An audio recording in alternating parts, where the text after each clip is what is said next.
本期第二对情感嘉宾小王，25岁，来自安徽，婚庆销售；小雨，26岁，来自安徽，带货主播。那么他们又遇到了怎样的情感困惑？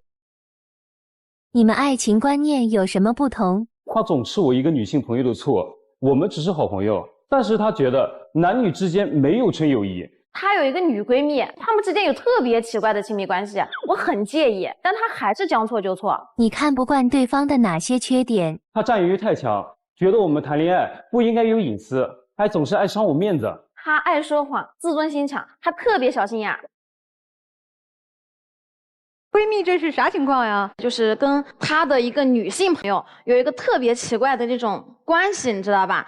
像我们刚谈恋爱那会嘛，就是经常打电话呀，就是聊聊天，干啥也很开心。然后有一次聊得正开心呢，结果她说，妈妈来电话了，意思她要先跟妈妈打电话，那我肯定能理解嘛，对吧？电话挂了，她去聊天去了，我也做我的事了。然后没过一会儿呢，她电话挂了之后，然后呢又跟我赘述这件事情，她跟她妈妈怎么聊的，聊了什么事儿，又怎么说。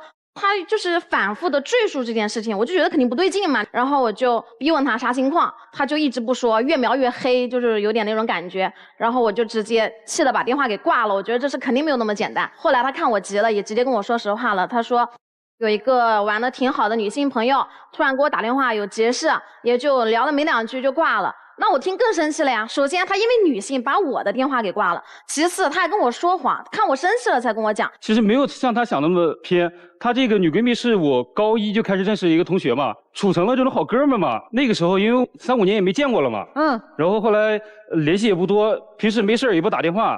突然一个电话打过来了，这不对，联系要不多，那不会去挂女朋友电话的，肯定要跟女朋友打完之后是吧，再去联系人家。他一直在说谎。我想的是什么？他打电话过来肯定是有事儿，然后我就想，不可能，因为急事是这样的，急事我们一般是挂掉之后，然后看他在不在打第2次、第3次。所以你当时是怎么想的？我当时想的就是什么？他打电话过来肯定有事儿，我想就是我说有个女闺蜜打电话过来，我感觉她可能会想歪嘛，我想不要产生这种矛盾，我就说。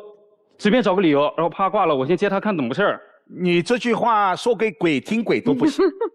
首先，你欺骗他的身份，说明您当时情感上已经慌乱了，因为这个女性当年你一定和她的关系是非同一般的。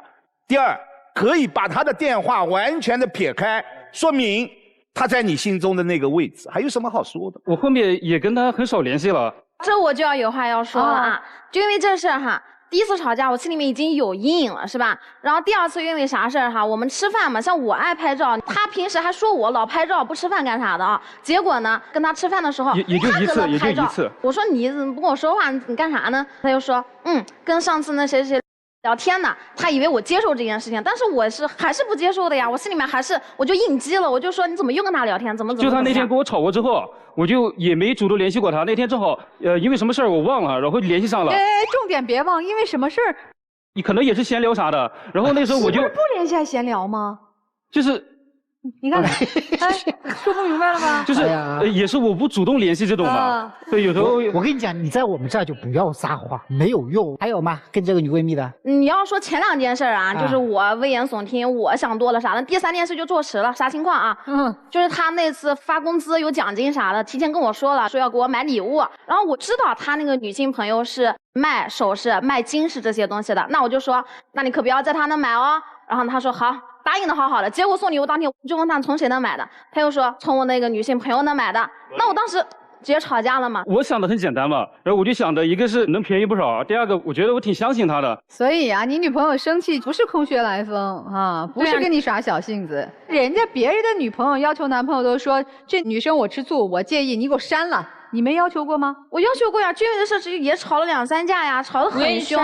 你对不愿意删，到现在也没有。朋友本来就不多嘛，我觉得很知心，然后感觉有事儿来了。人家很知心。几年没有联系，刚才你自己说的啊，又很知心了。就是感觉我之前，尤其是上学的时候吧，基本上跟她有什么事儿都讲。之前跟她男朋友吵架什么也跟我讲。就感觉大家就是像一个树洞、一个垃圾桶一样。给你个命题吧，哈。您说。咱不说对错啊，就是女朋友耍小性子了，我就看不过这个闺蜜，我就吃醋，就难受，有她没我。你要不拉黑我，要么拉黑她，你拉谁？女闺蜜。考虑这么久吗？所以你们俩的爱情还真得想想它这个深度厚度。这个男生除了有女闺蜜这个困惑以外，你们还有啥不愉快吗？还有点小心眼儿，你知道吧？啊。然后有一次就是我一个女性朋友找我吃饭嘛，说去一个能吃饭的清吧里面。然后呢，我当时让她去，她不去，位置也跟她讲了，哪家店我跟她讲了。我说你实在不愿意去，你再来接我，干嘛都行，就近，你知道吧？我回来的时候大概11点多吧，也不算晚啊。然后我看他躺床上好像喝醉了，我想到了他跟我较劲哈，但是没想到他干啥？他跟我说在家喝酒的，结果半夜我看他手机了，我看他有消费500多消费记录，我一看酒吧的，好家伙！我问他啥情况，他就说跟我赌气，跟男生去酒吧的。是怎么回事？他不是走了吗？那时候我也生气，我也没吃饭，我跟朋友打电话，我说咱俩出去吃顿饭，然后他啪一下直接把我带到酒吧去了，一怂恿我就想着他能去，我也能去。有点怪怪的，就是你去酒吧，而且你邀请了他，他想喝酒的话，完全可以跟你去，而且他陈述的是他不放心你，结果他没有跟你去，然后又跟了另一个人去，这件事情完全可以跟着你去酒吧来解决的。这事儿对吧？就是他担心我，他不知道我在哪，我也不知道他在哪。刚好我那2天就是在刷什么视频，我就看到有一个什么共享定位嘛，是吧？那这好家伙，他不担心我，我也不担心他了。他去哪也不至于跟我说谎啥了，我都知道。结果跟他说这的时候，他装是装了，但是他还搁后面阴阳我，你知道吧？老说这那，这说，年纪轻轻我就按上定位了，是被人监控了，我只是觉得什么，因为我对隐私权这个东西我看得很重。最开始他是要查我聊天记录，查我手机，我不愿意，然后他生气了，吵架嘛，然后后来我退了一步，就慢慢退到现在，我感觉24小时定位按上了，我全是被监视。有一次他装完定位没几天，然后那时候他是主播嘛，会排班，下班比较晚，那天正好下晚班了。也没跟他说，我跟朋友也出去吃饭，然后手机好像也静音了，他没找到我，他直接杀到我们吃饭的地方了，就很凶嘛，问我为什么不接电话，不回他消息，然后直接就说我顺着定位直接过来了。那当时我脸上我肯定挂不住啊。他怕你撒谎，你前面有前车之鉴。但是您此刻的受不了，我能够理解。您想，一个男友被女生装了定位监控，谁都受不了。他特别恐怖，他说什么？他觉得这样好甜蜜。哎，从内心来说，是的，你面上看看，我满眼都是我的男友，但是呢，你彻彻底底的是对他的不信任啊。我跟他谈恋爱到现在，其实我原来女性缘还可以，大学啊也有聊得挺不错的同学嘛，也有朋友。后来就是跟他吵架嘛，除了我这个女闺蜜，其他的基本上联系都断了。然后我现在上班了，基本上除了工作之外，我都不跟女性说话。哎，你们俩这工作2个人顺利吗？都？我1个月12300，他1个月就5、6千，你知道吧？啊，你赚得多。然后啥情况啊？就是平时生活、房租、水电、吃喝的、买菜的，他做饭比较多嘛，我买菜的都是我付的比较多一点。他觉得我压他一头了，然后他就是每次发工资的时候5、6千。前1个星期就也爱给我买什么耳钉啊、什么包包呀、衣服啥的，但是1个星期也就把钱给花完了，剩下的2、3个星期没钱了，还是得我付出。我就觉得什么钱这一块啊，因为我原来是在海南那边也是做销售嘛，然后我又回到老家那里，相当于从头开始，刚开始肯定工资不是很高，我想他花的多一点，我想把这些钱更多花到他身上，他能看得见，能看到我这份爱嘛。我觉得这我也是好心。那男生会觉得女生比你赚得多有压力或者心里不舒服吗？挺有压力的。所以他就是觉得我可能压他一头了，你知道吧？他有个手机摔坏了，然后用的以前老手机很卡，我就觉得也有点心疼他，我是意思给他买个新手机。我说我下个月发工资给你买个新手机不挺好的吗？对吧？那结果义正言辞不要，你给我买我就摔了。后面又是什么？我看他确实他家务做的比较多一点，然后他做饭呀干嘛也都比较贴心一点。那我们俩也是朝着就是以后的婚姻方面考虑的嘛。然后我上了2、3年班，我也是存了点钱，我想买辆车，名字写他，你知道吧？他不愿意。我是一个男人啊，我爸妈那辈啊，家里的一切不是都是从无到有吗？都靠我爸也是慢慢自己挣出来的。这些东西我可以通过我努力去获得的，而且其实我以前也并不差。理解。这个你做的是对的。对。这车后来买了吗？后来买了，没写他名嘛，然后我就自己开了。但是我开车技术有点差，你知道吧？1个月刮3次，从头刮尾又碰又插的啥的，我就不想开了，我就想给他开，然后他天天上下班还能顺带接我啥的。我1个月给他2、3千，然后还给钱呢。加油啊，保养啊，万一再擦了啥的，他刮了啥的，让他负责嘛。然后有一次就是啥情况啊？他也是弯道超车，没看到前面有车，结果呢给别人车给从头到尾擦了。我当时又累，然后我又生气，你知道吧？他开车太不小心，太虎了有点。然后我就说了他2句，我说车你都开不好，还能干啥？结果他就生气了，他直接跟我撂下一句，跟别人面就直接说，老子不伺候你了。因为他是排班制嘛，然后他下班有时候会很晚，12点多，我早上7点半之前我要起来，我要去上班，我还一样去接他。你像我家务所有事情我全包，事无巨细，他在那躺着，我什么都干完了，然后我就觉得他这2、3天就是买断我了，我是保姆又是司机，我觉得。他那时候还这么数落我，我一下受不了了，把我当什么了？这种数落是不应该的，尤其是寡称以后，他内心其实也自己当然也是心情不好受的。您这时候再去指责他的时候，那是雪上加霜啊！你换一句话说，哎，人没事就没事，他内心会很温暖的。你没有推进过结婚和未来的感情的进展吗？有啊，就是他想就是很着急要见家长啥的。我就陪着去嘛，对吧？第一次见他外公外婆，他爸妈当时不在老家，在外面很远，就先去见他外公外婆了。当时一大桌子人啊，然后他舅舅就是搁旁边给他警告他说，就是不是警告，我舅他是属于他找那个我舅妈，他家庭条件比较不错，然后他现在是怎么回事？他1个月工资1万多，是他来挣，他也是带娃做家务。什么也他来做，他觉得这样好累，然后他也知道我们这个情况，他就想着当天喝点酒吧，就觉得心里也有点不快，想讲说这个语气。然后第二个呢，可能是因为我是留守儿童嘛，小时候就在我外公外婆那边长大，就和舅舅很好关系。对，舅舅对我很好，想告诫也是忠告嘛，就是希望我们不要像他们这样，然后大家幸福。就说他以后可不要那么操劳命，意思以后女孩子也要稍微勤劳一点，怎么样？那这话就很尴尬呀，是吧？太尴尬了，我觉得是吧？对吧？太尴尬了。误伤其类，然后他觉得哎呀，你跟我一样了，以后要吃苦的，说这个男生是吧？对，然后他也不帮我说话，但是我在我们家面前是很维护他的，也见过了是吧？暂时没见，但是我有跟我爸妈提起这事候，我爸就不乐意，说你们才谈多久，没到1年嘛。我爸意思你再谈谈，然后我爸的意思也是他工资有点低嘛，让我再考虑考虑要不要跟他过苦日子啥的。那我就觉得我爸有点太现实了，我就直接跟我爸就是翻脸了，我就说你不见我就带他见我妈，对吧？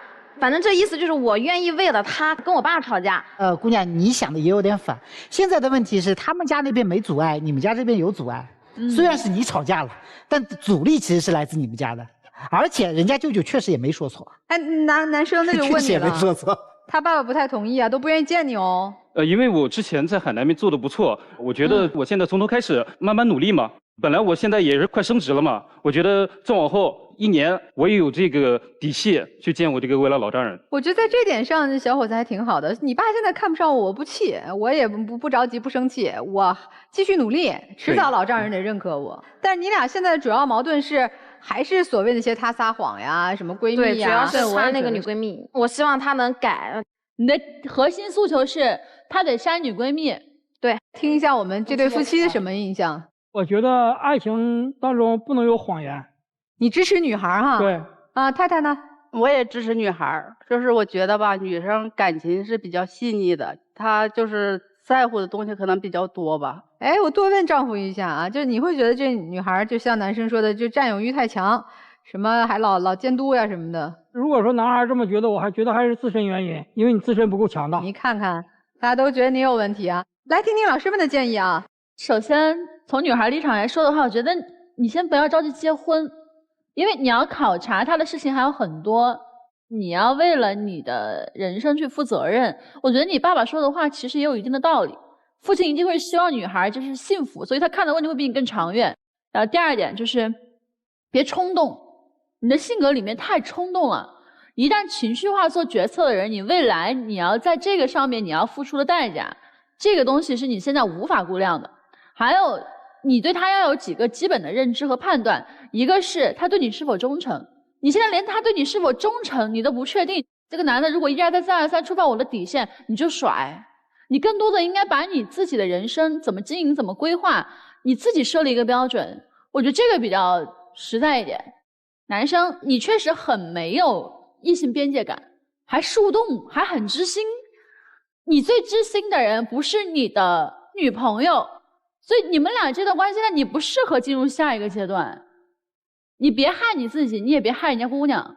先从说谎的心理结构说起啊，可能很多人觉得说一个人说谎肯定为了达到某种目的，实际上并不是啊。接近一半的人说谎是因为过度取悦，过度取悦其实在留守儿童的身上是很常见的啊。你男朋友就是这样一个人，他不敢得罪任何人，他逃避人际关系当中的对抗，就想讨好所有人，看到谁都想讨好，以至于必须要不断的用谎言去塑造一个一个自己的合理性。但事实上，他塑造谎言的这个能力啊，又不咋地。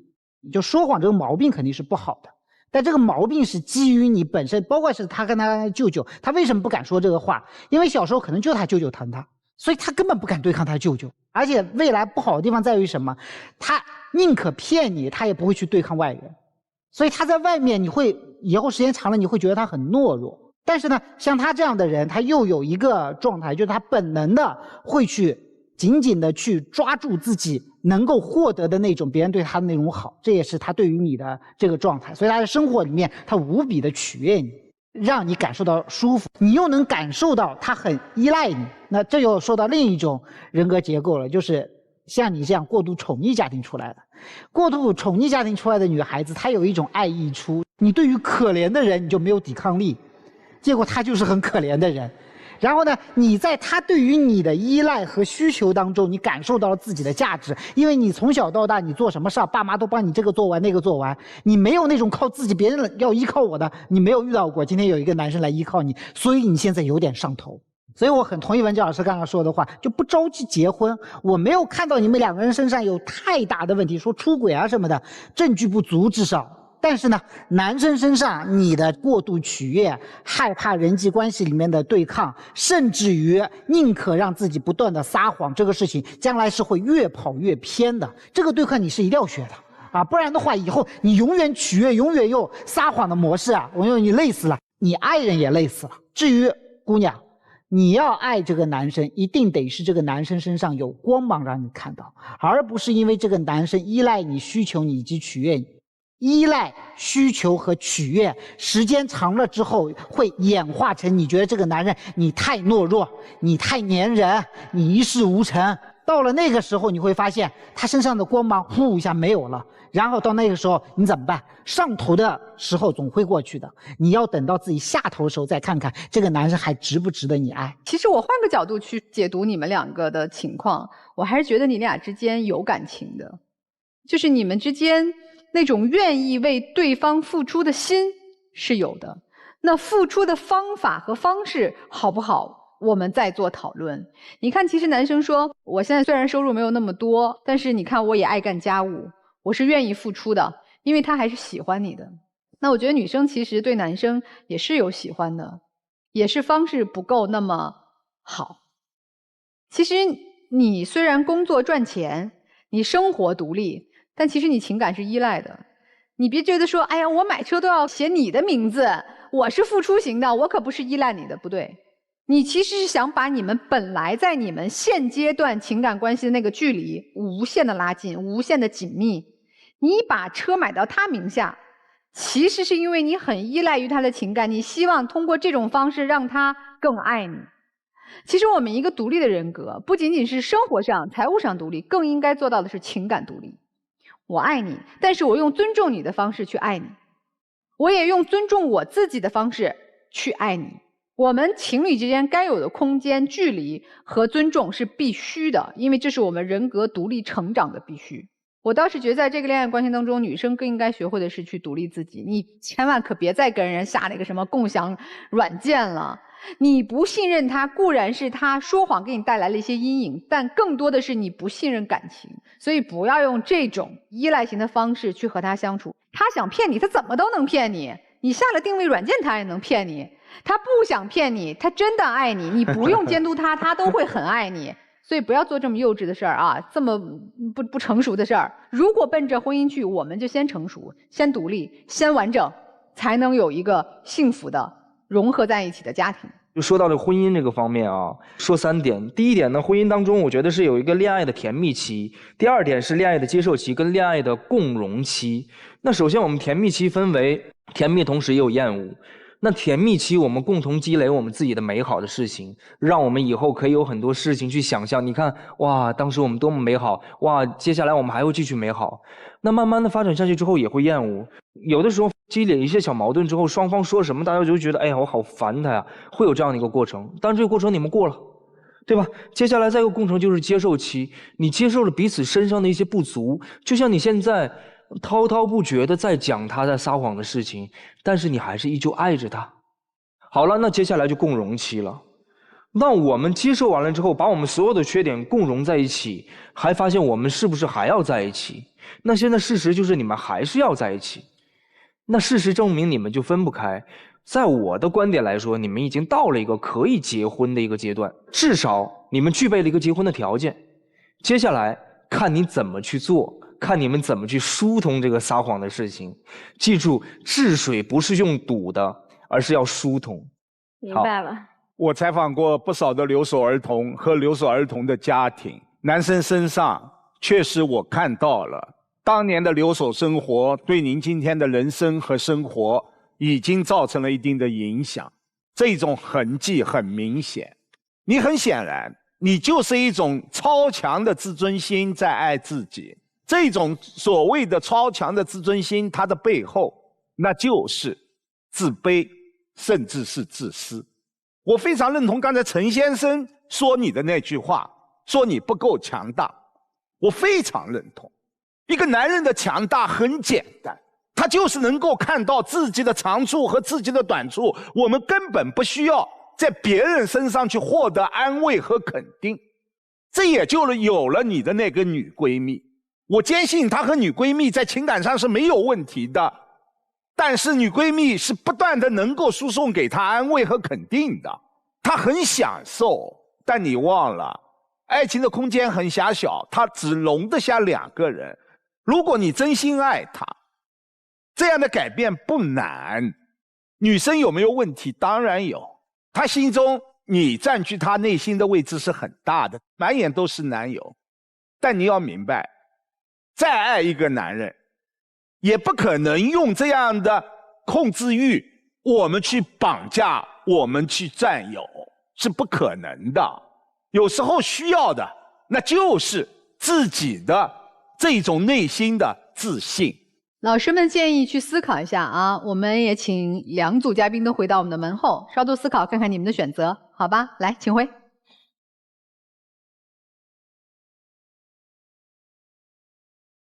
电视机前的观众朋友，如果想收看我们节目的完整视频呢，也欢迎您登录优酷视频来收看我们的完整节目。第一组这个夫妻啊，看看他们的选择是怎样的啊。来，请开门。呱呱呱。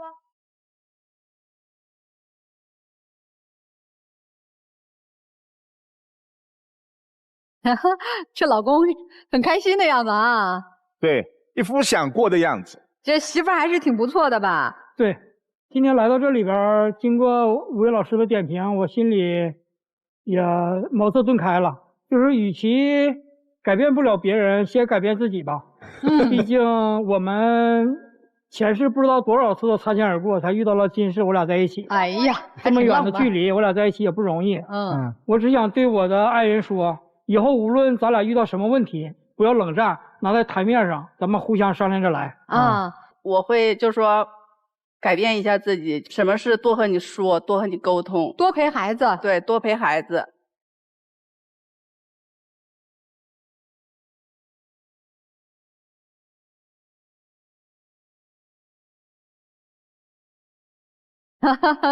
回家慢慢回家继续报，继续报啊！感谢几位老师，谢谢老师，希望你们越来越好，越来越幸福。再见，好，再见，拜拜，再见，再见，老师，老师再见。挺好，挺好。这个丈夫是标准的东北人性格。哎，对对对对，有一说一，非常是就是，不对就不对。而且从全国角度上来看，东北男人算是做家务比较多的啊。对啊，还真是，真的是东北男人做家务比较多的。张瑞老师做家务吗？典范是我哥，我哥家务做得非常厉害。人家这对小情侣，这男孩不也做家务吗？是吧？这是奔着结婚去的。来看看他们的选择。来，请开门。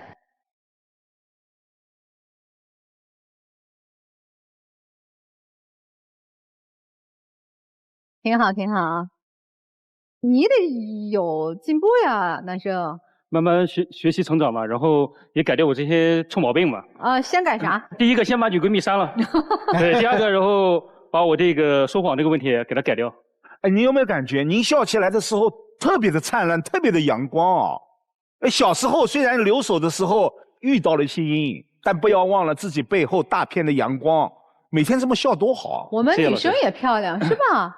女孩有什么跟男朋友说的？就是希望他以后多包容我一点吧，我脾气也挺大的，这确实。然后定位我刚跟他说了，我可以给卸了，他说他不卸。他不同意卸，你也自己主动的卸掉。但这个沟通的方式就是往好了去嘛，咱不抬杠。对啊，我相信你卸了吧。男朋友说没事，要不然你们还会让你放心吵架的。卸了吧。朝着这个方向来啊，这卸还是应该卸的哈，彼此有一定的空间。他又不是孩子，我们给他带个电子手表可以定位，那是为了孩子的安全，成年人了。卸了吧，我们也卸了啊。谢谢了，谢谢你们来到我们这里啊，希望你们更幸福，加油吧。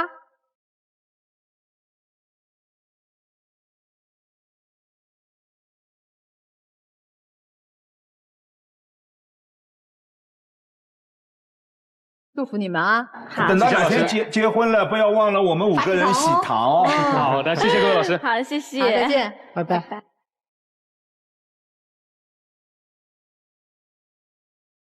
精彩节目稍后继续。精彩节目马上开始。我们的节目呢是由中国广电天津公司独家冠名播出的。看电视想5 G 就选中国广电。那我们今天节目就到这儿啦，谢谢我们5位聊一谈的老师，也谢谢观众朋友的收看，我们下次再会。